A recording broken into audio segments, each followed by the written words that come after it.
Good morning, Ajahn. Good morning, brother and sister. We will start with the chanting, and Ajahn will lead us for the chanting. Okay, so we start with the Buddha verse on loving kindness. This is a very important sutta. My friend in Wat Pananachat, he said that he hoped that before people doing any meeting or making any decision, they should do this chanting first, because this is the meaning of loving kindness, that is connecting of all living beings. We are friends in that we are all go all sickness and death. So we should at least have a loving and kindness to each other and helping each other along this path toward the end of suffering. Okay, so we will start with this, the word of the Buddha, the word on loving kindness. Now let us chant the Buddha verse on loving kindness. Karaniyamatha kusalena yantang santang patang apisamecha sakko uchu cha suhuchu cha suvacho cha samutu anatimani santus sako cha suparo cha appakicho cha sanlahukavuti santin triyo cha nipako cha appakappo kulesu ananukitto na jakutthang samajare kinci yena vinyo pare upavathayung sukhino va khemino hontu sappe satta bhavantu sukhitatta ye ke cipana pota tita sawa thawarawa anavasesa jikhawa ye Mahantawa Machimara Saka Anukatura Chittava Ye Cha Atittha Ye Cha Ture Vasanti Aviture Putawa Sampave Siva Sappe Satta Bhavantu Sukhitatta Naparo Parang Nikuppe Thananti Manye Thaka Thajinang Kinci Payaro Sana Patika Sanya Nanyamanya satukha michayamata yathani yang putam ayusa eka puttam anurakhe evam pisa papote sumana sampavaye aparimana metanca saphaloka samingmana sampavaye aparimanam uttang atho jati hriyanca asampatha averang asapatang titthang jarang nisinno va sayano va yavatas savikata mitto etang sating atithya brahma meta viharang ittamahutit tinja anupakhamma sila vathassanena sampanno game suvinaya khetang nahi chatu kappa sayang punareti ti.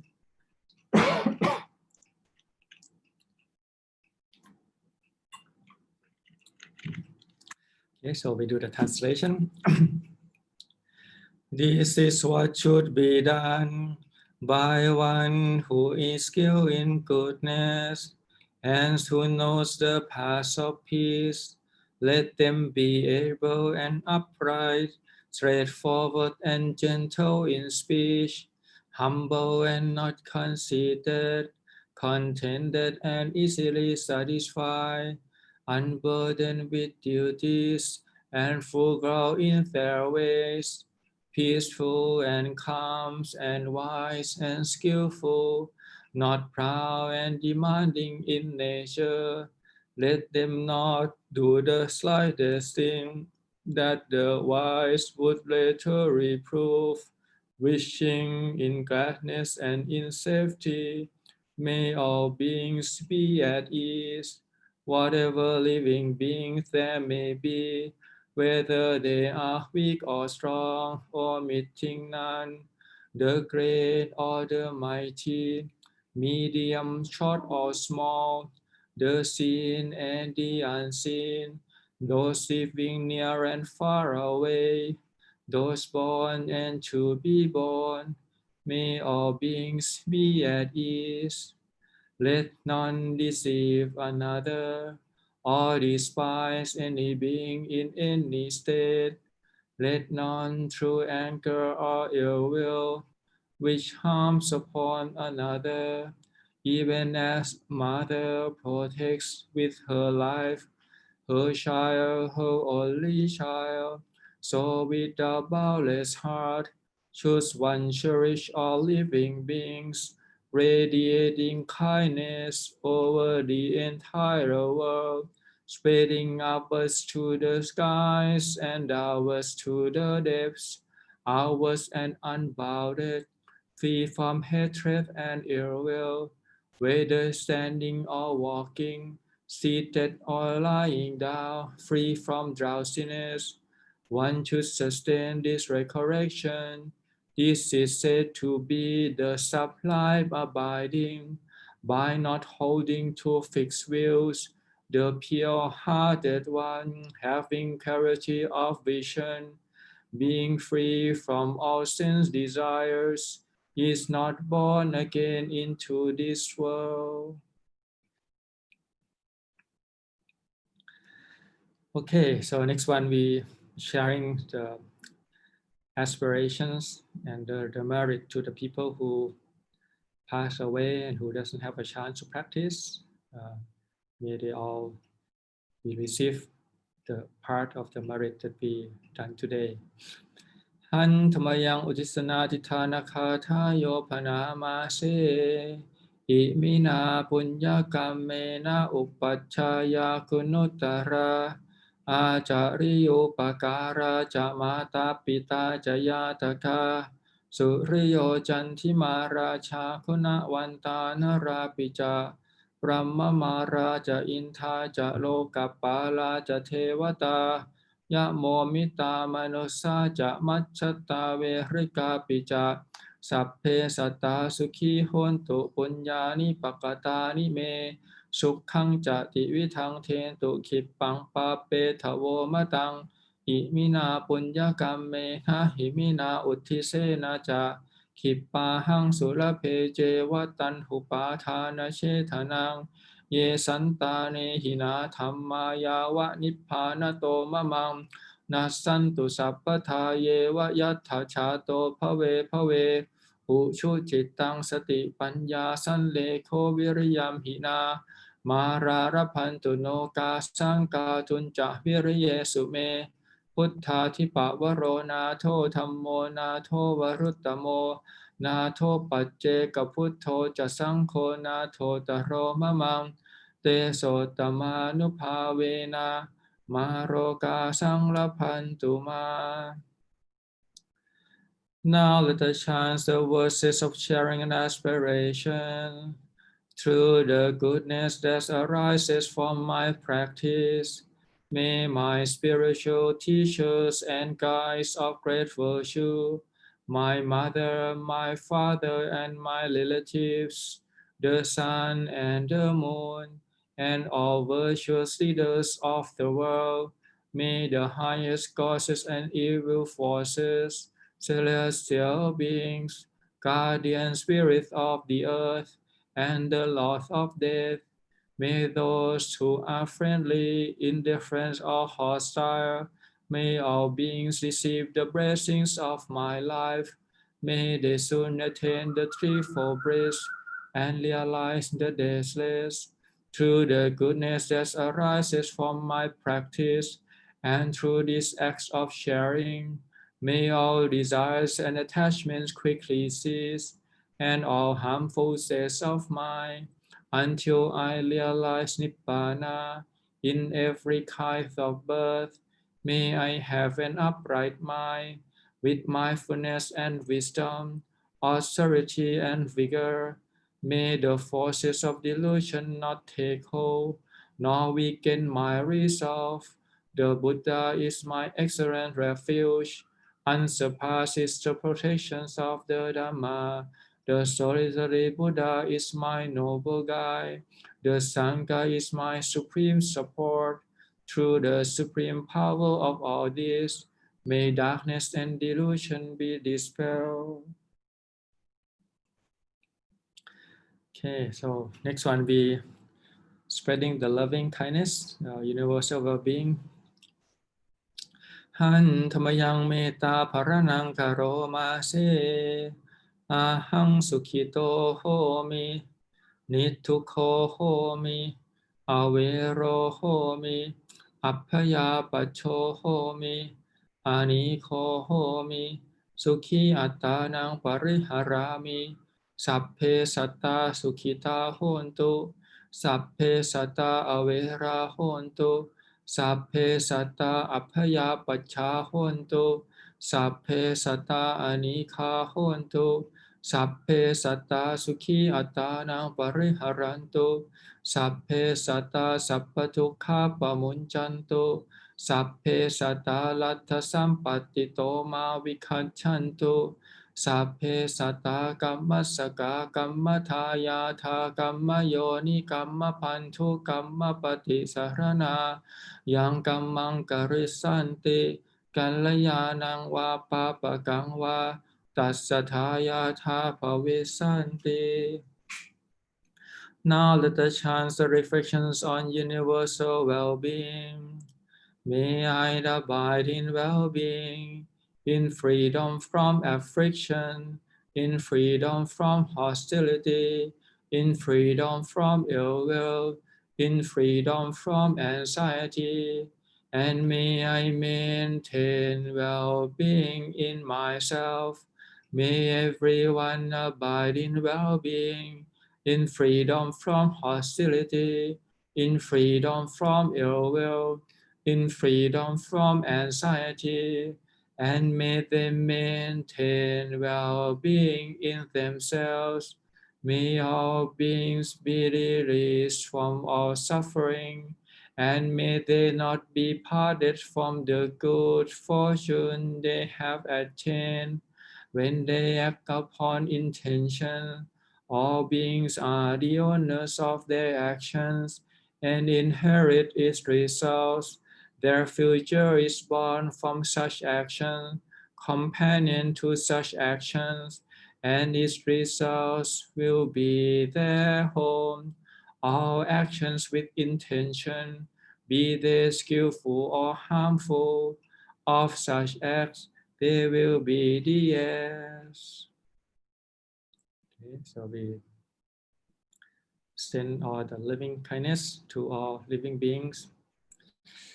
Okay, so now we will continue on the Mahasatipatthana Sutta, the discourse on how to develop mindfulness in the Buddha words. What is he recommend? How do we do this mindfulness training? Okay, so we finish the Kayanupassana, the contemplation of the body last time. So today we will continue the Vedananupassana, contemplation of feelings. Okay, so we start with the Pali.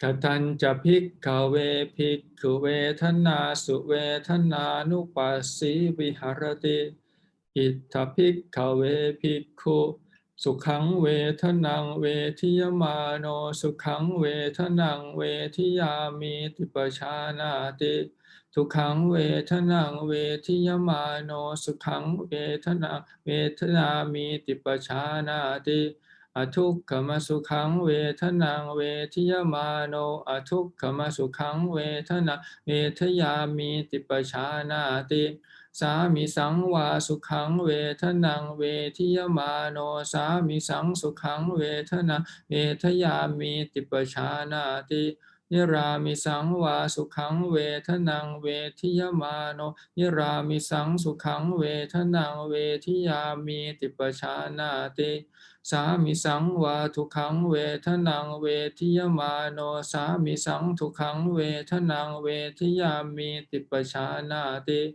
nirami sang va tukhang vedanang vedhiyamano nirami sang tukhang vedanang vedhiyami tipachanati Sami sang va atukkama sukhang vedanang vedhiyamano sami sang atukkama sukhang vedanang vedhiyami tipachanati นิรามิสังวาอทุกขมสุขังเวทนังเวทิยมาโนนิรามิสังอทุกขมสุขังเวทนาเวทยามิติปชานาติอิติอัจฉัตตังวาเวทนาสุเวทนานุปัสสีวิหรติปหิทธาวาเวทนาสุเวทนานุปัสสีวิหรติอัจฉัตตปหิทธาวาเวทนาสุเวทนานุปัสสีวิหรติสมุทัยธรรมานุปัสสีวาเวทนาสุวิหรติวยธรรมานุปัสสีวาเวทนาสุวิหร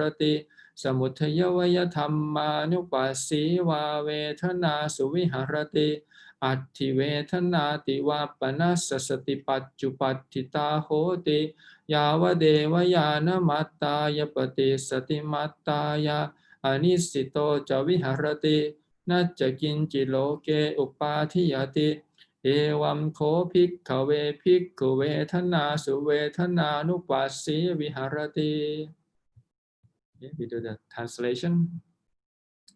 Contemplations of feelings. And how bhikkhus does a bhikkhu dwell contemplating feelings in feelings? Here bhikkhus, when feelings are present feelings, a bhikkhu understands, I feel a present feelings. When feelings are painful feelings, he understands, I feel a painful feelings. When feelings are neither painful nor present feelings, he understands, I feel a neither painful nor present feelings. When feelings are carnal present feelings, he understands, I feel a carnal present feelings. When feelings are spiritual present feeling, he understands, I feel a spiritual present feeling. When feelings are carnal painful feeling, he understands, I feel a carnal painful feelings. When feelings are spiritual painful feelings, he understands, I feel a spiritual painful feelings.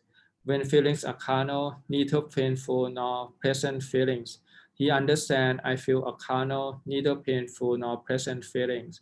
When feelings are spiritual, neither painful nor pleasant feelings, he understands, I feel a spiritual, neither painful nor pleasant feelings.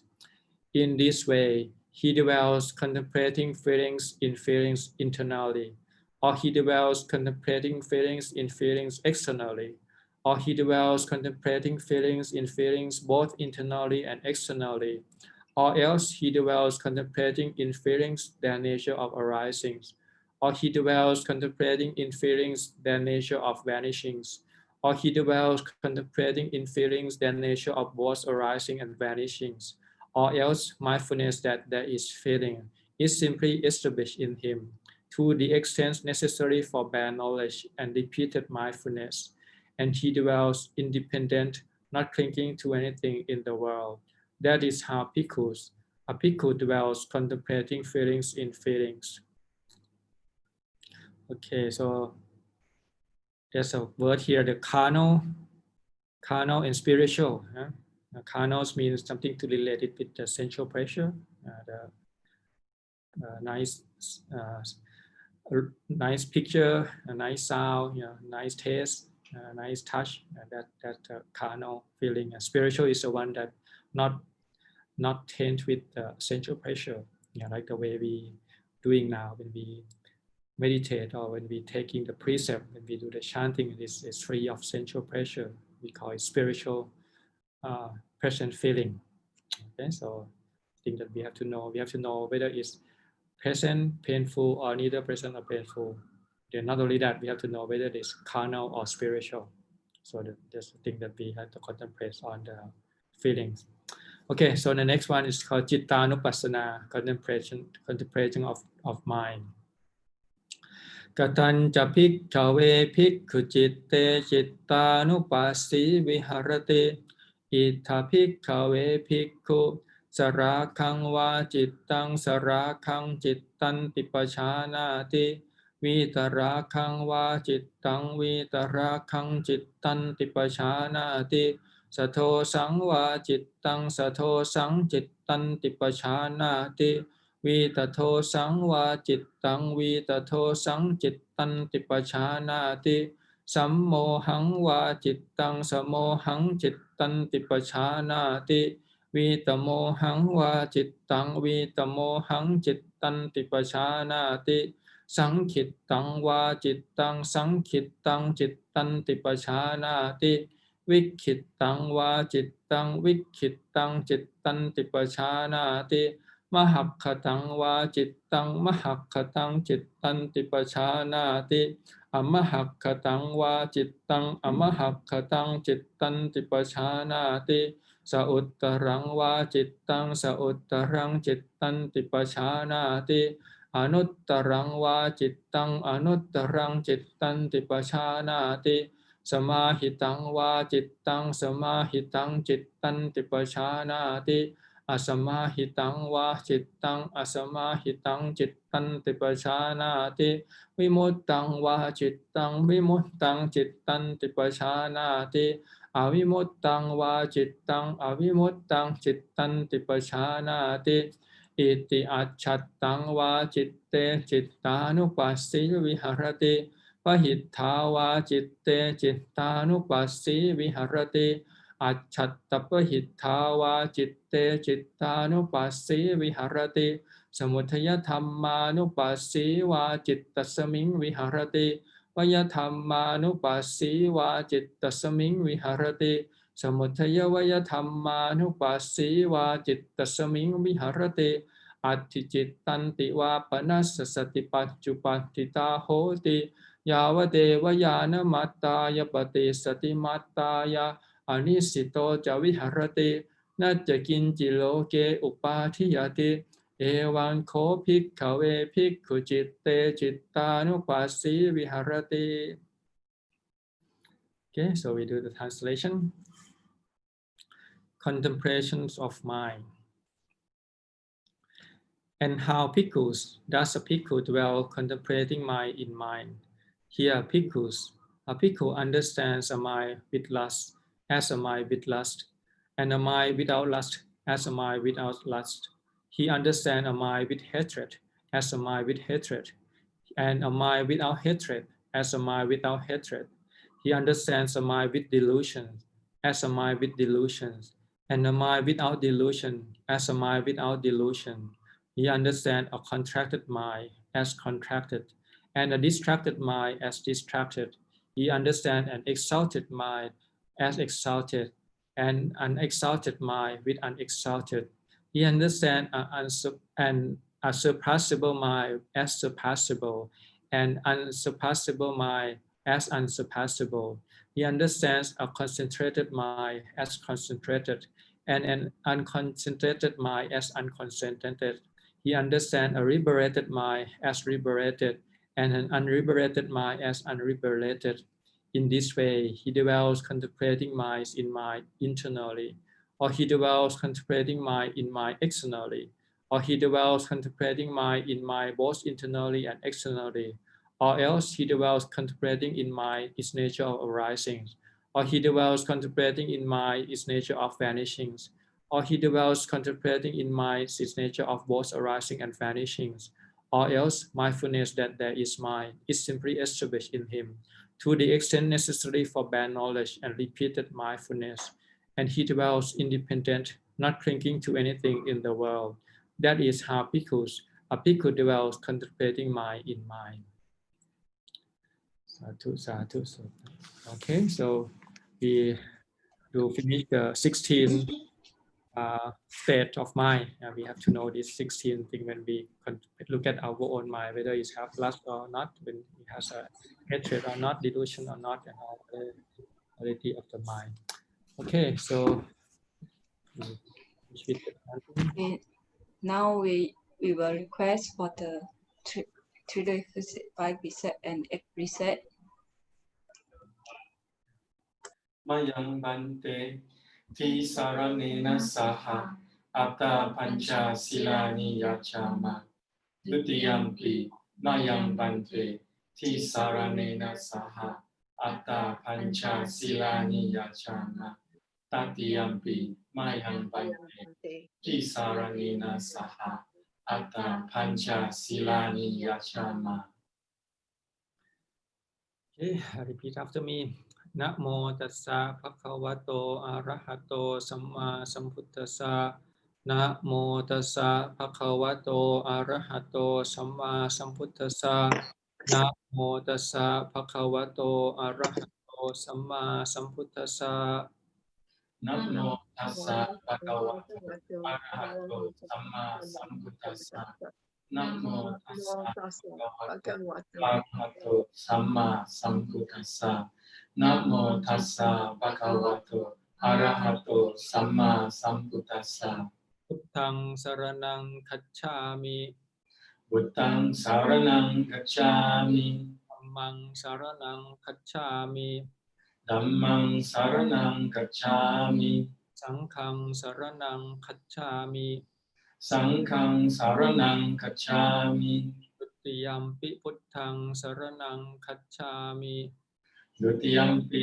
พุทธังสรณังคัจฉามิทุติยัมปิธัมมังสรณังคัจฉามิทุติยัมปิธัมมังสรณังคัจฉามิทุติยัมปิสังฆังสรณังคัจฉามิทุติยัมปิสังฆังสรณังคัจฉามิตติยัมปิพุทธังสรณังคัจฉามิตติยัมปิพุทธังสรณังคัจฉามิตติยัมปิธัมมังสรณังคัจฉามิตติยัมปิธัมมังสรณังคัจฉามิตติยัมปิสังฆังสรณังคัจฉามิตติยัมปิสังฆังสรณังคัจฉามิติสรณะกัมมังนิทิตังอามาบันเตปานาติปาตาเวรมณีสิกขาปะทังสมาธิยามิปานาติปาทาเวรมณีสิกขาปะทังสมาธิยามิอทินนาทานาเวรมณีสิกขาปะทังสมาธิยามิอาทินาทานาเวรมณีสิกขาปะทังสมาธิยามิกาเมสุมิชฌาจาราเวรมณีสิกขาปะทังสมาธิยามิกาเมสุมิชฌาจาราเวรมณีสิกขาปะทังสมาธิยามิมุสาวาทาเวรมณีสิกขาปะทังสมาธิยามิมุสาวาทาเวรมณีสิกขาปะทังสมาธิยามิสุราเมรยมัชฌัปมาทัฏฐานาเวรมณีสิกขาปะทังสมาธิยามิสุราเมรยมัชฌัปมาทัฏฐานาเวรมณีสิกขาปะทังสมาธิยามิ So now for the 8th preceptor อพรหมจริยาเวรมณีสิกขาปะทังสมาธิยามิอพรหมจริยาเวรมณีสิกขาปะทังสมาธิยามิวิการโภชนาเวรมณีสิกขาปะทังสมาธิยามิวิการโภชนาเวรมณีสิกขาปะทังสมาธิยามินัตถคีตวทีตวิสุปทัสสนามาราคันทะวิเลปนะธารณะมันดนะวิปูสนัฏฐานาเวรมณีสิกขาปะทังสมาธิยามินัจจกิตาวริตาวิสุขทัสสนะมาดากันตาวิเลปนะธารณะมันดนะวิปูสนัฏฐานาเวรมณีสิกขาปะทังสมาธิยามิจาสยนะมหาสยนาเวรมณีสิกขาปะทังสมาธิยามิอุจจาสยนะมหาสยนาเวรมณีสิกขาปะทังสมาธิยามิ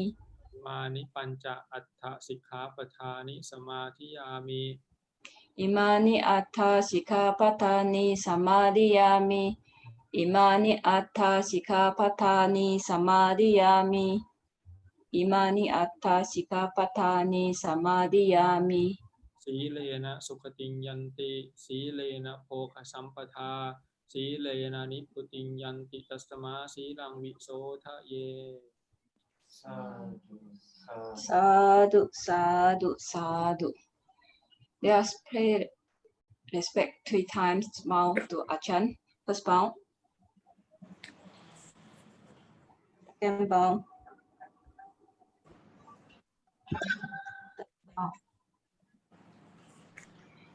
We will now request for the Dhamma. Aja loka hipaki sahang paki các ban jalian thi quạt rang aya chak phạt san pi thạc sắc ta bạc rang jak khắc jak tika ê se phụt hàng mang anu kang pik mang pak chiang. นะโมตัสสะภะคะวะโตอะระหะโตสัมมาสัมพุทธัสสะนะโมตัสสะภะคะวะโตอะระหะโตสัมมาสัมพุทธัสสะนะโมตัสสะภะคะวะโตอะระหะโตสัมมาสัมพุทธัสสะพุทธังธัมมังสังฆังพุทธรังอุปัชฌายังนะมะสามิ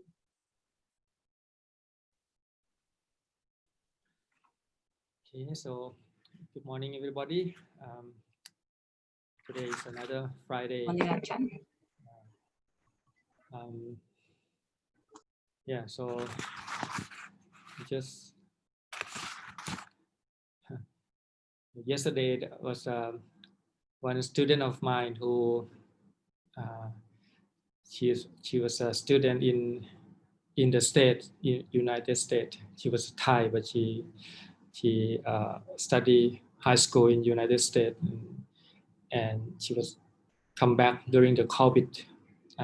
She just come and pay respect to me and just have a chat. You know, this time she's quite excited because her future is depend on the election of the United States, and it seems to be the very close competition between two candidates. She said she kind of watched those kind of elections and be worried about it, and ask what to do about that. So you can see that see the interconnection between event, the one leading to the other. The fact of one person getting elected affects the whole world because of the policy about the view of that particular person, and how would he manage, what is the solution to the problem, especially with a big country like that, like America, will be effect to the people across the world. And for example, my student, she worry whether she can go back to study there or not. It's probably depend on the policy there as well. So this is one way of resolving the conflicts in the world. They use different kind of system, and in the West, I think they agree upon that this kind of the majority vote is one way to resolve the conflicts of who should get into the position in power. So this is one way of making the decision. But in Buddhism, there are in the book of discipline called Buddhist Monastic Code, we have this category called Atikarana Samatha, meaning that how to settle the dispute.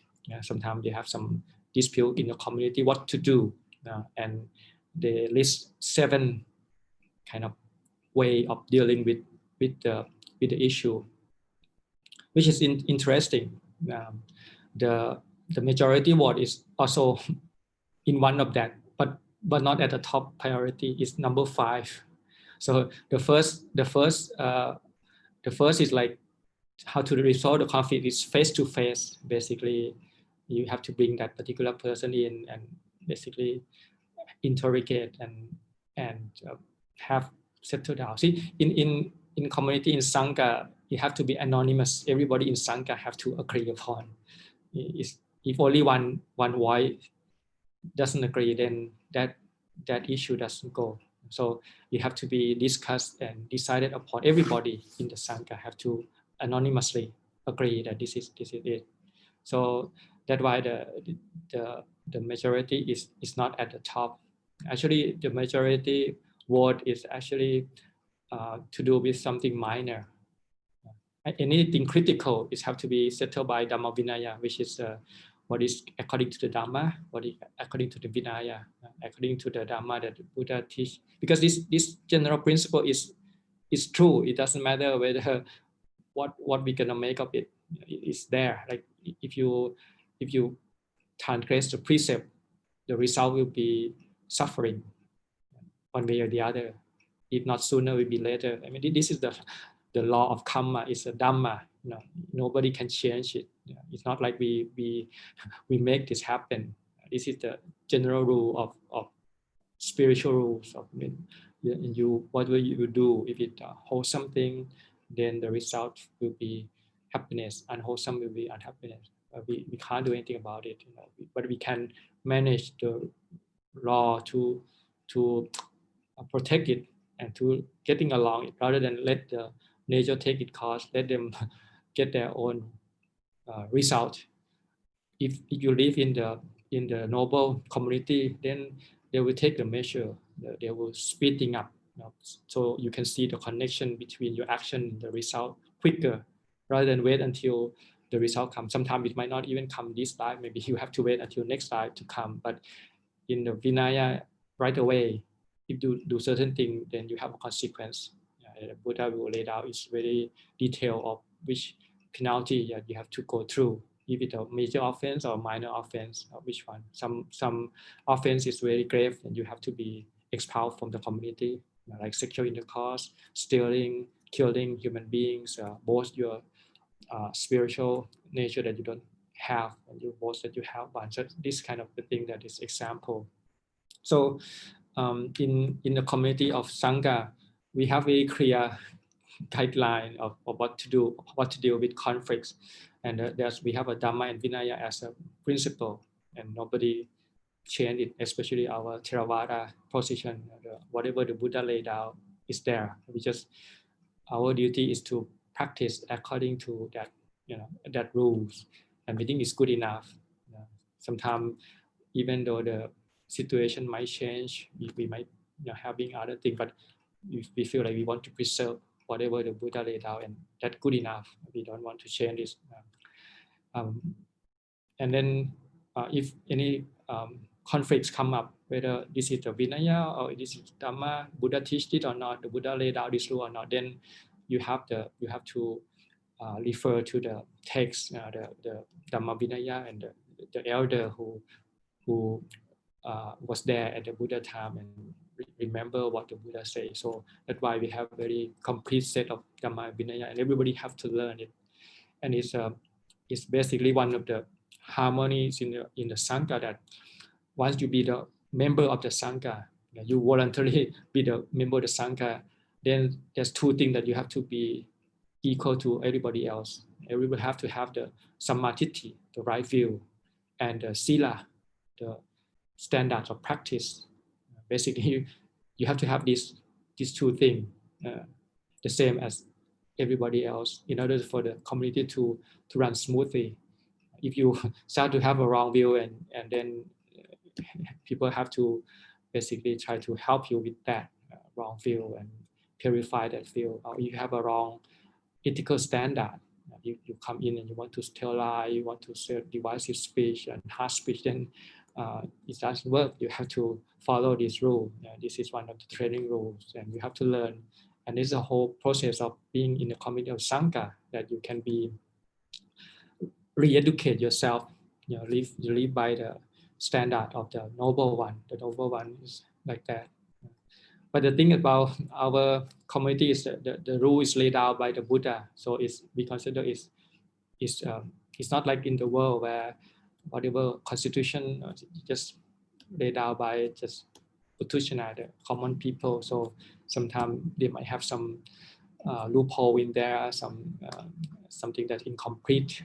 But the Buddha, we consider he's omnipotent, so he knows everything, and he laid out this rule, and we accept that, and our duty is to practice according to that rule, and hopefully we will attain enlightenment and final peace and happiness, the nibbana, follow his path.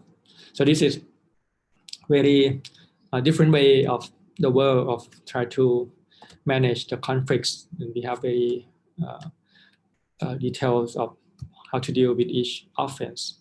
So that it's go like in this step. The best way is everybody come in and talk to each other. Usually at the Buddha time, the Buddha will call that particular bhikkhu and then ask, did you do such and such thing? And then the bhikkhu, usually they will accept. And then the Buddha says, oh, do you see the drawback and you see the benefit of this? And he will lay out the rules. And then everybody remember it and chant it in Patimokkha and become the training rules of the monks. So the monk will, every half moon and full moon, we will get it together and recite that 227 rules that the Buddha laid down. And then there's other level, like second one is like mindfulness. If you have mindfulness all the time, especially the Arahant, then you are basically not able to commit any offense, or you have this basically different level of maybe you do something wrong and you confess it, you admit that. So it go down to the number 5 is called majority.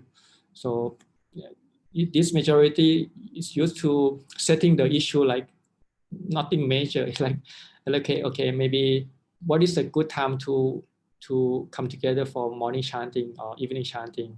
Okay, maybe somebody say, oh, we want to do at 3 in the morning, somebody maybe 3:30, somebody 4, and then you come together. Okay, what is the majority? Okay, 3:30, something like that. So it's just a way of running it smoothly. It don't have to be everybody agree upon, but if as far as the majority agree that okay, 3:30 is a good time, then it's a good time that people come together at that time. So the majority is used to set the thing that is not critical, not life and death situation, because life and death situation is already decided by the Dhamma Vinaya.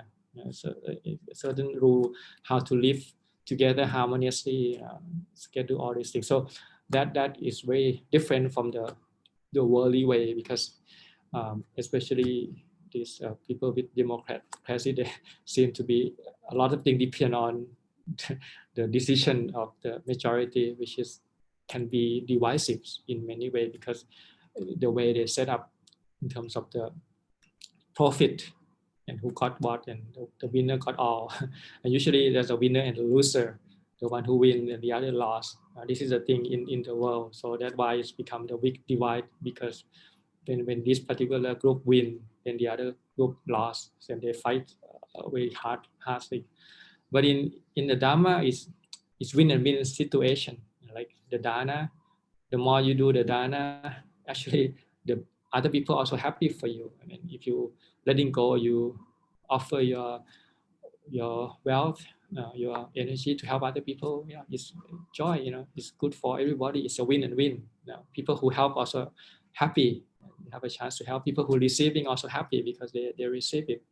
And then the sila, the way we receive, we taking on the training precept, also the win-win. When you are giving the gift of non-harming, abhaya dana, you're not harming other people, it's also win. When you not harm other people, will not harm you. And if you live in such a way that not your life, you can you're not harming any living beings, and you're helping other beings, and then it's kind of complement each other. And also bhavana as well. The fact that you learn Dhamma, you understand yourself, also make you understand other people better. And the more you understand yourself better, you can also help spreading that teaching. People can basically understand, and the more wise people are, the better for the whole humankind, and not only for humankind, for the whole beings, including animals, including environments and everything. So it's totally different than the world today, where it's so divisive, because the sense pressure is the highest thing. So they try to divide up this big pie, and who get what and what, and who got too little, they are fighting. But in terms of Dhamma, we see that okay, it's important having this physical support, having the food, cloth, dwellings, medicine, but it has some limitation, and it doesn't bring you complete satisfaction anyway. The worldly way, it can give you that much. So what you're gonna do with your 100 millions or whatever is you can eat only one meal a day, only three. I mean, you can maybe 3 meal. The monks we have one, but for you maybe 3 or 4, whatever. But you only can eat that much. You can only sleep one bed a day. You can put one cross at a time. So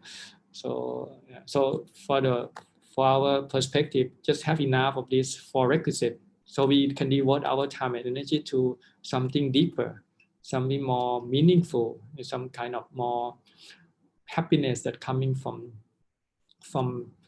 joy with other. Like we chant this morning, the happiness of seeing everybody as connected in one way or the other. We are facing the old age, sickness and death, so we have that kind of connection, friendly in that term. It doesn't matter who are you as far as you can grow old, sickness and die. So we too. So in that sense, we are friends. So why don't we help each other so that we not suffer so much? We go old, we not. I mean, in the end, if you can let go of that and be free from all suffering of old age, sickness and death, that would be best. So we help each other in terms of that, and on the way, like in Buddhism, we divide into the lay people and monastic. The lay support the 4 requisite, and the monastic, in return, we share the Dhamma, because we don't have to worry about the 4 requisites, so we can devote our time and energy full time on learning and to practicing and share whatever we learn. So that seems to be the way the Buddha see the utopia, in a way that people practicing. I mean, your path you have to walk by yourself, but you can get support in terms of the 4 requisite, or in terms of the knowledge, how to practice, or like they supply the map for you and everything else, but you have to walk the path yourself, and each one have to walk their own path. Nobody can do it for each other, and the happiness also get more refined, and the more happiness you are, actually the more harmony you become with the world. Your happiness is not separate from other people's happiness, and in the end, the whole purpose is to be released from all suffering, to release from this cycle of birth, old age, sickness, and death. And along the path, you can help each other along the way. So this is how the Dhamma will turn. So this world today is just full of problems, mainly because people don't see the way out. They don't see the exit. So it's like the chicken fighting each other, waiting to be slaughtered. Everybody will die, but they don't know how to live peacefully in the meantime. So the best way to find a way out. What is the point of fighting each other? There are a lot of things to learn. We still subject to all sickness and death. If we do, then we should learn how to at least lessen that, to maybe make more understanding. We can understand and letting go more of this attachment to this body and mind. Okay, so that basically just the reflections on the rule of the Vinaya, that how it's important this day, or how to arrange the society in such a way that conducive to practice.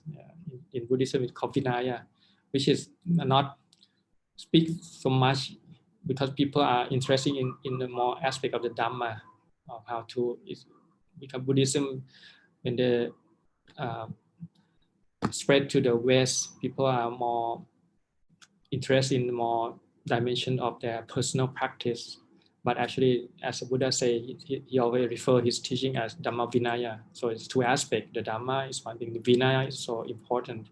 The Vinaya is how to arrange the community in such a way that conducive for practicing Dhamma. And all this, how can we organize? How can we distribute the wealth? How can we? These all put into the Vinaya category. So how can we arrange the social dynamic in such a way that support us along the path of practice?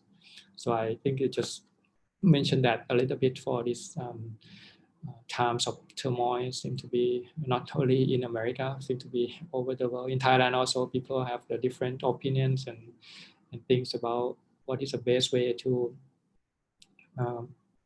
manage, to rules, and what is the power. Yeah, it's just the way of the things in terms of how to do that. And we use the word, there's 3 words in Pali called Atta Tipataya. Atipataya means to be sovereignty, the power. Atta Tipataya is rely on yourself.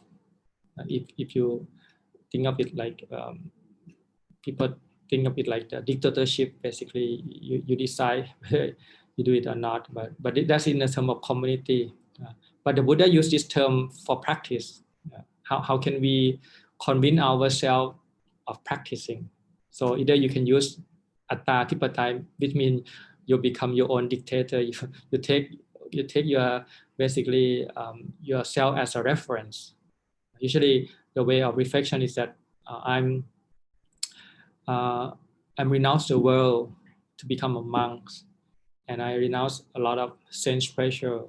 Now I become a monk. Why would I go back to that sensual world again? I should seek higher form of happiness. So basically, this convince you to practice. So for you to abandon the unwholesome view, adopt the wholesome view, and abandon the unwholesome karma, adopt the wholesome karma, and be purify yourself toward the nibbana. So that's how the Buddha used the word Atta Tipataya, how to use the self, kind of self-motivate. The second one is called Loka Tipataya, or the world has a voice. So in Thailand we use Pacha Tipataya. Pacha is mean peoples. So this is the same as democracy. So people sometimes use that as say that okay, Pacha Tipataya is also mentioned.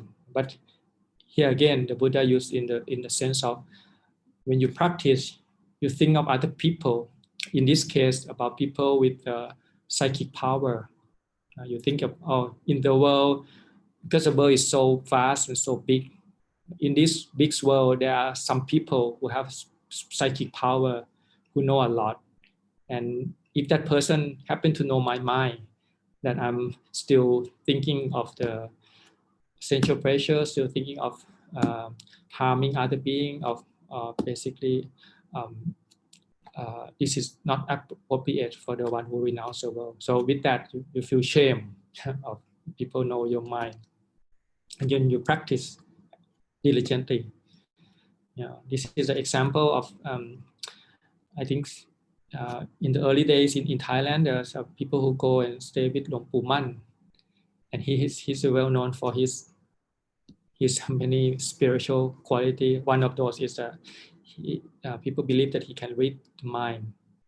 So when the monk go and stay with him, sometimes like when they walk for Bintabat, and he will stop, and then the monk who he stopped now, who have a bad thought now. Yeah. So it's quite embarrassing if you stay with the teacher like Luang Pu Man and you still keep thinking about sensual pressure or thinking about other things. So you will hopefully you let go of that and practice diligently. But sometimes it's the opposite. People will scare of him. He know my mind. If I think bad thing, what to do. So sometimes they run away from Luang Pu Man. So this is one example. You use the world to use it. You shame of the world who know your mind and to practice. And the last one is called Dhamma Tipataya. The Dhamma as a mean source of your practice. So you think like this, like okay, the Dhamma, the Buddha born in the world, he teach the Dhamma. This is pure. Is basically all the quality that we chant in the Dhamma quality, Dhammanusati. This Dhamma is basically well expounded by the blessed one. It's come and see, timeless, encourage investigation, and is all this quality, and then see how difficult it is to have this pure Dhamma, and I should therefore practice this Dhamma. So you see the uniqueness of the Buddha Dhamma. It's not easy to have this well expounded, and everything is so perfectly in order. And then you say, okay, now I should devote my time to practice Dhamma, because it will not be like this every time you get the chance of rebirth. If you're born at the time there's no Buddha, there's no teaching, then you'll be blind and you don't know how to practice, even though you want to. Sometimes you very diligently, but you do it the wrong way. So now, if you practice diligently, you have a chance to get enlightened. So that is the way of encourage yourself to practice. So that's what it's called 3 way of encourage. I think one way is to use the kind of moral shame of yourself, and the other one is kind of moral fear of other people seeing you doing some bad thing, and the other one using some little bit of wisdom to understand the meaning and how precious is the Dhamma, and then use that as opportunity to practice. So the words atipataya, or the how to basically practice, use this more for liberation, use this power, use this kind of sovereignty to take over your body and make it in the direction of practicing toward the end of suffering. So that is the meaning of the atipataya, that people are asking this day whether which one is better, the dictatorship or democracy. I mean, it depends on the people who having the power. If they have the Dhamma, practicing according to the Dhamma, in the old time usually be a king, and probably easier to teach the king than because the education is not well spaced like this time. But if you want a democracy to work, you have to educate them to have them in Dhamma as well, because otherwise it would be a mess, because people don't know who to choose. Usually they choose the image of themselves, basically. Sometimes it might not be the right choice. So people who in power have to have the Dhamma, in called Tosapi Raja Dhamma. In the old day is teaching the king. So mainly is for how to use this 10 particular Dhamma. So you can see that in King Rama, the ninth, one who passed away, Thai king, who are able to use that has a guiding principle. So that's why people love him so much, because he can have that kind of able to understand and able to put it in practice to win people's heart of what he do. So that is the example of one of the way how it's work, when you have the people who in power understand the Dhamma. So if you want to have the democracy that work well, you have to teach the Dhamma. For everybody have the Dhamma, then they will elect the government that have the Dhamma, and then it will go along. But it's usually the other way around, because actually the leader is supposed to know better than the people. They're supposed to pull the people out of ignorance and to bring them to practice. But because if you use the majority, then it's become like a market. It's become like the people who have the profit exchange, which is not usually how it's go, and that's how many places doesn't work well, because of that force of money and everything involved. So in the world, it's always have a problem. So in the Sangha, it's much more defined, and but even that among these days, we hardly use that follow textbook, because it's sometimes it's like a legal in detail what to do in action. But at least we have Patimokkha. We don't have to issue our own law. We have the law that the Buddha laid down, and we're just practicing according to that laws, and which the faith in the teaching of the Buddha and the power of training, they will good enough for us to practice and liberate from our suffering. Okay, so maybe on my second half of my talk, I will answer some questions that remain not answering. Last time there are certain people asking the question. Maybe start with this one. Okay, dearท่านอาจารย์, there are some questions for the Dhamma Talk section. Is it also possible for one being to be reborn into multiple beings? Example, are human beings reborn as two different animals or insects simultaneously? Okay, so the question is about whether from one being be reborn in different beings, different animal or even insect. I think I see that before I ordained, there are some movie, I think. I don't know, I don't remember what's the name of that movie. It's something about there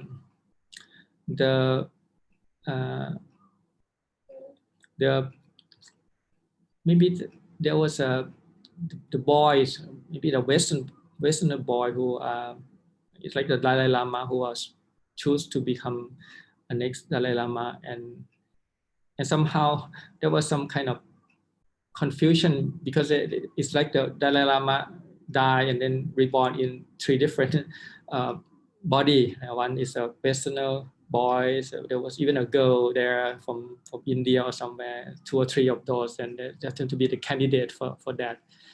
And then I think there was asking the Dalai Lama at one point, and then asked him whether the human being can be reborn as animals or like the insect, and he said, yeah, it can be reborn in not only one insect, maybe the whole nest of ants, something like that.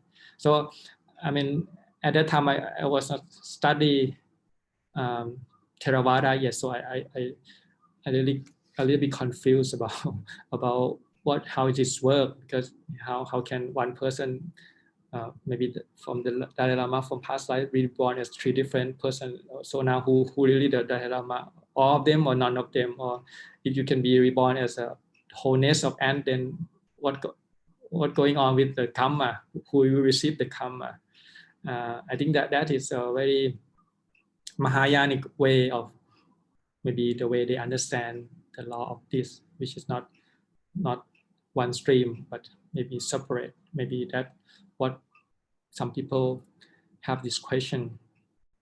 But when later on, then I have a chance to learn more, and now I do some more of study in detail in the Sutta and in Abhidhamma, and maybe I can read you some passage of the Sutta, and you can make decision on yourself whether this thing is possible. This is the Sutta on basically. This Sutta is based. The Buddha tries to explain the result of practicing as a monk. This is called Samanyapala Sutta. There's King Ajatasattu who basically he killed his father to get the throne, but then he very confused and he couldn't sleep for many months. So he traveled very far to see the Buddha, and the Buddha tried to explain to him what is the benefit of being a monk, basically, and there will be certain spiritual power that the monks will be able to attain. And then because the king was he was not practiced, so the Buddha have to use metaphor and to do example for the king to get the idea what is it like. So then I think in this sutta we can, because of the metaphor, we can understand this way, because in the end I didn't have those psychic power, so I have to rely on people who have one, and I rely on the Buddha and the fact that he tried to explain what is it like to be in that position, who describe who see the people. The first one is about himself.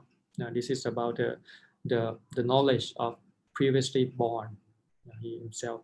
Okay, so I read to you. I said, and he, with mind concentrated, applies and directs his mind to the knowledge of previous existence.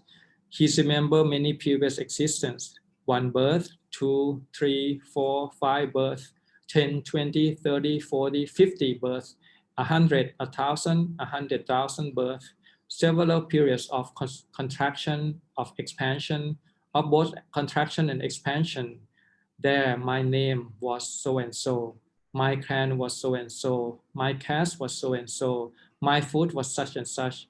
I experienced such and such present and painful conditions. I lived for so long. Having passed away from there, I arose there. There my name was so and so. And having passed away from there, I arose here. Thus, he remembered various past births, their conditions and details. It is just as if a man were to go from his village to another, from that to yet another, and then return to his home village. He might think, I came from my own village to that other one where I stood, sat, spoke, or remained silent like this.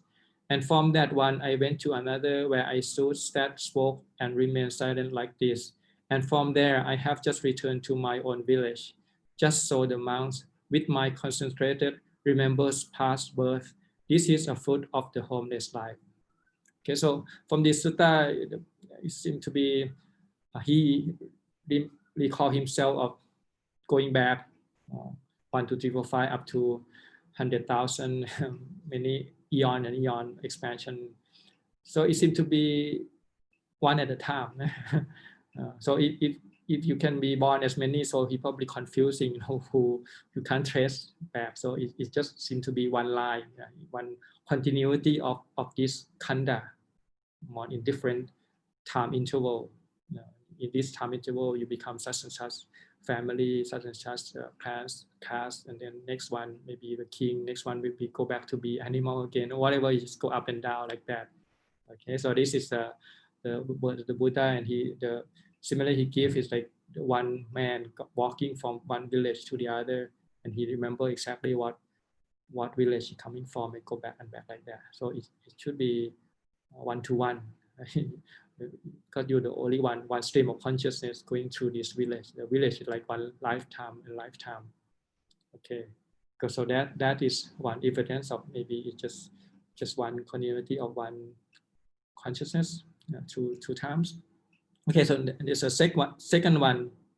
This is the knowledge of the divine eye, when he can not only see himself, now he see the whole beings. Okay, and he, with mind concentrated, applies and directs his mind to the knowledge of the passing away and arising of beings. With the divine eye, purifies and surpassing that of humans, he sees beings passing away and arising, base and noble, welfarer and ill-farer, to happy and unhappy destinations as karma directs them. And he knows these beings on account of misconducts of body, speech, or thought, or disparaging the noble ones, have wrong view and will suffer the karmic fate of wrong view. At the breaking up of the body after death, they are reborn in a lower world, a bad destination, a state of suffering, hell. But these beings, on account of good conduct of body, speech, or thought, of praising the noble ones, have right view and will reap the karmic reward of right view. At the breaking up of the body after death, they are reborn in a good destination, a heavenly world. Thus, with the divine eye, he sees being passing away and re-arising. It is just as if there were a lofty building at a crossroads, and a man with good eyesight standing there might see people entering or leaving a house, walking in the street, or sitting in the middle of the crossroad. And he might think these are entering a house. Just so with the divine eye, he sees beings passing away and re-arising. This is a fruit of the homeless life. Okay, so this is another example. So not only him, but say he see every beings die and reborn up because of their own karma. If they do if they have a wrong view, if they commit the wrong action, basically breaking the precept, and then when they're reborn in the lower world, people who have a right view and have a wholesome karma, then they're born in a good destination in heaven or human beings. So this is his divine eye, and when he gives a picture of that, it's like the one who have a good eyesight and walk on the high, maybe on a high building, going down and look at everybody. He see this man walking from this to this and this and that. So each one seems to be one-to-one. Basically, you do certain thing and you receive the result, maybe either going down or going up. So from this, at least you can see that when the Buddha described it, it seems to be one continuity of the whatever consciousness we call the five khanda. It's arising and passing away, but they have some kind of potential. They call the pacaya, or it has a potential to manifest, basically. As far as it doesn't have a cause and condition, it might not manifest yet, but when the cause and condition arrive, then it's manifest. This is happen to karma. So when you do certain karma, it will, you can say that the one who commit the action, the karma, and the one who received the result, is it the same one or not? Okay. You can say that somebody said, okay, it's not the same. Maybe say if you commit it when you are a human being, and when you reborn, say you become a dog in the next life, would it be the same? Is it the same person or not? Because the one who acts is a human being, and the one who receive is a dog, it's an animal. So you can say that it's different person because it's different realms altogether. One is human, one is dog. But at the same time, it's one continuity of the consciousness. Even though it's nothing go to the next life, everything arising, passing away in this life, and then but there's a force there. It's called the karmic force. The fact that you're not able to let go of the ignorance and craving. So at the moment of birth, the karmic force will propel you. And then of course, when you reborn at a dark world, it's nothing from the human world going there. Everything here is finished here. All this body will be here. All the mind will be arising, passing here as well. But it will condition another consciousness arising in the dark world, and now you take up the dark, basically consciousness, and there you go, you have another life as calling a dog. So it's a continuity. The one who commit the offense is the same continuity that the one who will receive the result of that, being good or bad. In this case, it's bad because you were reborn as an animal. So it's one continuity. If you be able to reborn as many people, then who will be the result? Who will receive the result? It will be very confusing of what you do. Or if you be born as a whole nest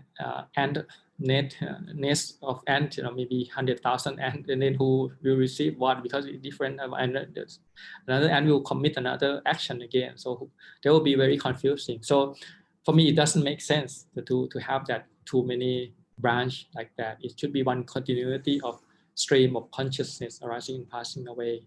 The way the sutta seem to imply is that it's just one continuity of it. Okay, so that maybe Ajahn, yes. Someone wanted to ask through the Zoom here. Yeah. Thank you. Can you hear me? Yes. Okay. Thank you, Bhante. I heard a lot of your Dhamma. Just one question I want to ask you. We are all Stravakas, aren't we? Because as long we listen to the Dhamma or the hearer of the Dhamma, we are Stravakas because we listen to the Dhamma. Savaka.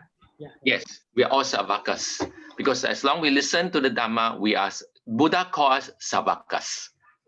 So now the question comes, the word Savaka itself means the hearer of the Dhamma. Yeah.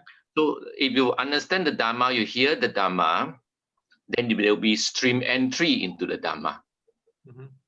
Okay, so if that is the case, the focus should be listening to the Dhamma rather than meditation of the meditation. Meditation comes later because there's a lot of focus on meditation.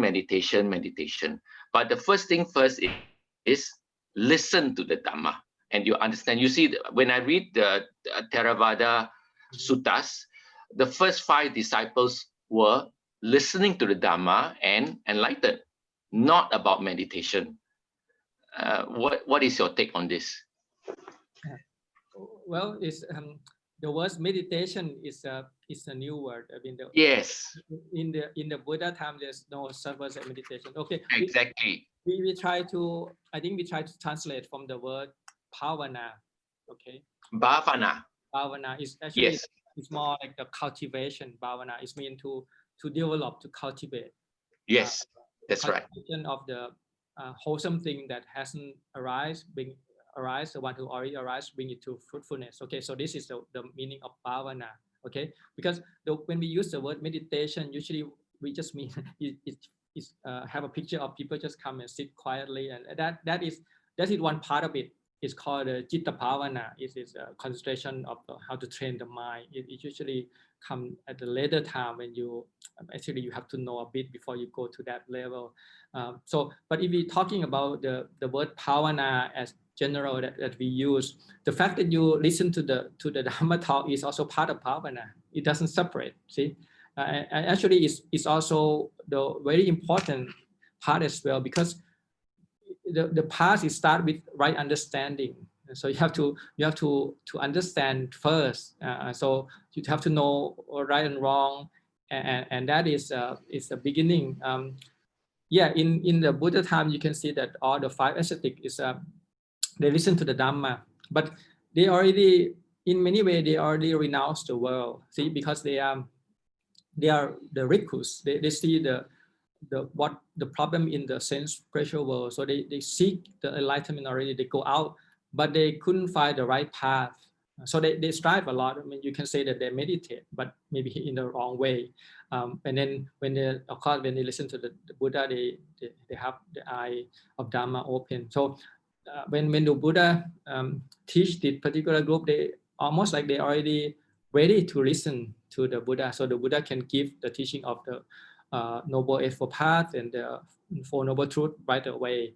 But for many people these days, I think they are not at that level. they haven't see the what's wrong with the sense pressure yet. They don't want to let go of it. They still. So when the Buddha teach that, certain people, they have to maybe not rush to the Four Noble Truth right away. So they have the correct preparatory state where you teach about dana, sila, the heaven, and then the drawback of the sensual pressure and the benefit of renunciation. And then later on, when they're ready, then the Buddha teach the Four Noble Truth. So you can see that the listen to Dhamma is very critical. But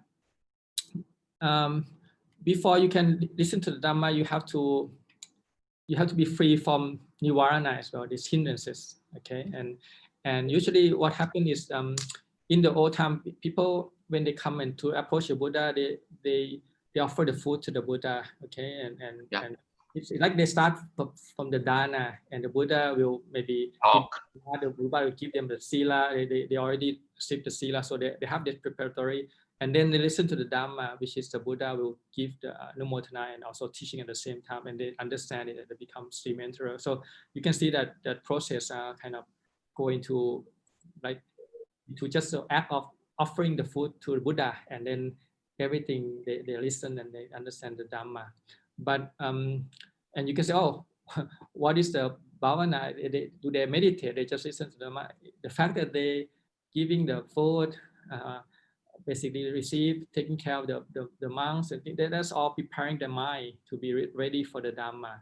And you can call that bhavana in itself, because it's it's helping the mind up, I think. So okay, so that maybe for people who have a lot of negative thoughts and things, so maybe they have to meditate first to be able to put down all those hindrances. Calm the mind. Right, so they can ready to Yeah. listen to the Dhamma talk.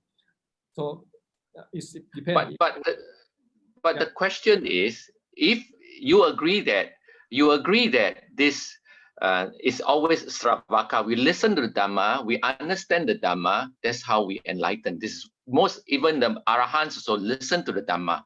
That's why they became Arahants. Now the question which you mentioned just now is that, in the current times, not many people are like this. So which means it leads to this thing called tanha. Because of tanha, of craving, right? You say, but tanha is not craving. Tanha is more like in an emotion reaction to something. Then it's mostly emotion. It can be like or don't like or something. But tanha, most people say is craving. It's not craving. It's emotion reaction to that something. This is tanha. So it's in a way you're saying, yeah, the tanha arises, that tanha ceases. But knowing the Dhamma, is it also tanha? Because it's an emotion. Oh, yeah, they're two different. There's a tanha which is akusala, which is unwholesome. It accompanied with avijja, ignorance. But they also called chanta. Chanta mean also like say wanting. Say the fact that you want to attain nibbana, you want to be good person, thing like that is called chanda. Yeah. This is not akusala. This is Yes. Okay, so you have to divide. Not every wanting is unwholesome. Certain wanting like chanda is called Dhamma chanta. So you want to understand Dhamma, you want to practice. It's called kattu kammayata, the wanting to do, the wanting to make that happen. The tanha usually nothing to want to do. You want to basically get happiness. You want to take the result of happiness. So that is two different words. In English, they probably not. I don't know. The craving is probably good translation. I don't know. Usually, you use craving as a negative sense, craving of something that unwholesome. But if you say if you want to study, you want to learn, you want to meditate, that called the wholesome wanting in a wholesome way. So and you can see that tanha is something that you have to let go, but the chanda is part of the Eightfold Path. It's a chanta. Then you have to develop, and then you let go afterward, but you have to develop it first. So that is and that is something that you have to develop the Dhamma chanta. Yeah. Okay, so maybe I just continue on. There's part of the questions that about may I know when one dies, is the mind dies true? If so, what takes rebirth? Okay, I think I already explained this one. So okay, everything, your body and your mind arising and passing away every moment, every second. When you die, that means it's finished these realms. Nothing goes to the next realm. It's just only the potential because of karma. And then when you born the next realm, then the whole thing is built there. Basically, all those consciousness or the body, you get it in the next realms. Some Ajahn said there is no past and future, and also no future rebirth. Okay, so that there. I mean, if you are a Arahant, then you have no future rebirth. But if you are not, you still have karma, and you haven't let go of the tanha yet. So you definitely have to have a future rebirth, depend on your karma, whether it's wholesome or unwholesome. Okay, and there's another questions about they're asking about that about these reborn things into multiple beings, and the question is, if it's not possible, that is implied that there is a fixed number of consciousness or living beings. I think they worry that if we have like fixed number of beings, and then if people get enlightened, then that fixed number will be somehow vanish. I think the Buddha said the number of beings is infinite, uncountable. So you can't have the number n there. It's just infinite. So even infinite -1 is still infinite. It's just unmeasurable. It's so a lot of beings. So don't worry that everybody gonna be enlightened. It's like you ask, what happened if everybody become a dentist, something like that. I mean, it's not everybody become a dentist. There will be only particular small group who become the dentist. So you don't worry. Okay, what happened if everybody become a dentist? Then what will happen to the world? Because it's very difficult to understand the Dhamma, by the way. So I don't think not everybody, even with the Buddha himself, he can't make everybody become enlightened. Only people who are seeking, will be benefit from his teaching to understand the meaning of liberation. They have to have certain wisdom, to understand what the Buddha teach. So I wouldn't worry about that. And it have a step forward. Of course, in the beginning, if you're scared of idea of being arahant, you don't want to be released from all suffering. At least have a goal of cemental. You have a 7 life left, then basically it just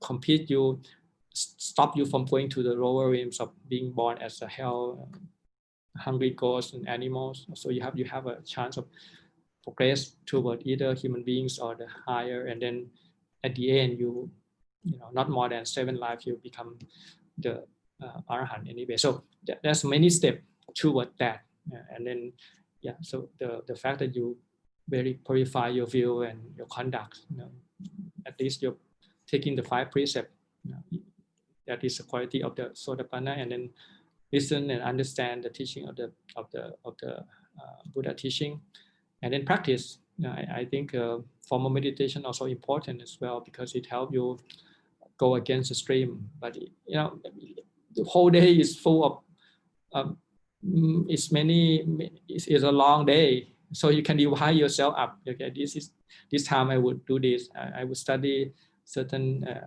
meditate. During that I will listen to Dhamma Talk. I will do the chanting. So you don't have to fix yourself on one thing. It's good to divide it up, and then the way, like for example, for myself now, I'm in the study temple, so I spend more time reading and try to understand the connection, the meaning of the sutta. But when I go back to my forest monastery, it will be more time for meditate. There's such time and place where you devote certain time for certain things, and then you can divide day up. Maybe like on the special day, like on one pra, full moon and half moon, you devoted more time for meditate, and then the rest of the time is study. So that also possible, that you can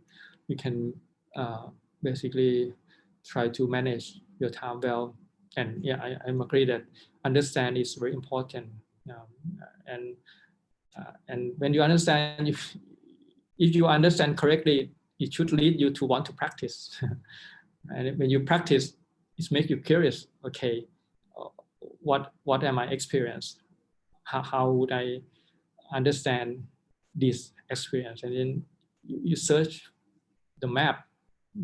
So it's go together. You can't walk without the map, and you can't just read the map without walking. You just read and walk at the same time. So when you walk, do you know what part of map you want to read? And when you read, you're curious. Okay, I want to walk now. It's just very interesting to prove whether what I read is right or not. So that just go hand in hand, and the meditation and the reading and the practice. In the monks, we have, it's called the two burden, called dura or burden. One is called kanta dura, mean to study the scripture, memorize it, understand it. And then the second one is called vipassana dura, to practice, to bring whatever you learn into practice, and to get deeper into the understanding of things. So this one go hand in hand. The understanding, the teaching, and the practice go together. Okay, so I think I already understand.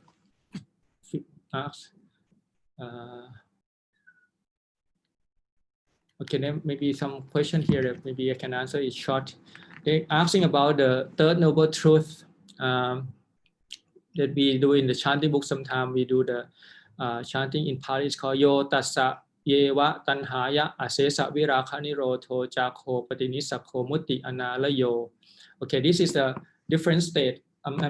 It's just the same word for Nibbana. Now they use the word of Asesa Virakha, disenchantment.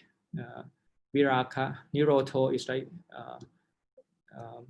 cessation. Jako mean letting go. Patinisakho mean basically I don't know how to translate in English. Like giving back, return it to the nature. Mutti, liberate. Analayo, no dwelling place. So this is just the word for the same word. It's just Nibbana. It's just different word, but it have the same meaning. Okay, so they wonder whether this is the same thing or the different state of cessation of the dukkha. It's just the same thing. It's referred to the Nibbana. Okay, so sometimes the Buddha use different word for people to get the idea. You can study it. About in the sutta is about 33 word for Nirodha. For the Nibbana in the sutta, in the Samyutta Nikaya on Nirodha, but out of the whole Tipitaka, it probably have more, maybe 40 something, 47 word that can mean Nibbana. So you can, if you're interested in that kind of aspect, to contemplate the Nibbana, you can, there's one anusati called Upassama Anusati, contemplation of the Nibbana. Of course, if we're not noble being yet, we just have to derive the meaning from the language. Maybe first to know the meaning, and then slowly we can contemplate on that, how good it is to be Nibbana, because sometimes you have a kind of negative feeling of freeing from detachment and delusion, but it's very difficult to get the positive meaning of it. What does it mean? So at least you try to study it through the language, and maybe use that as your guiding when you meditate upon emptiness, which is maybe beneficial to calm your mind down. Okay, so that would be enough for today. So I finished all the questions that people post in line. We have the chat room called the Zoom question and answer. So if people have questions and want me to answer, you can post that, so I can try to answer that next session. Okay, so today they'll be finishing for today. Sadhu, sadhu, sadhu. Andamayang Dhamma Kathaya Sadhu Karang Dadamase. Sadhu, sadhu, sadhu, anumodami. Thank you very much for Ajahn for the teaching and guidance. Let us pay respect 3 bows to Ajahn. First bow, second bow, third bow. We will end the section by homage to triple them, and Ajahn lead us. Okay, so we do it together. Arahang Samma Sambuddho Bhagava Buddhang Bhagavantang Abhivatemi. Sawakhato Bhagavata Dhammo Dhammang Namasami. Supatipanno Bhagavato Sāvaka Sangho Sanghang Namami. Okay. Next week. So we will meet in next week again. Sadhu, sadhu, sadhu.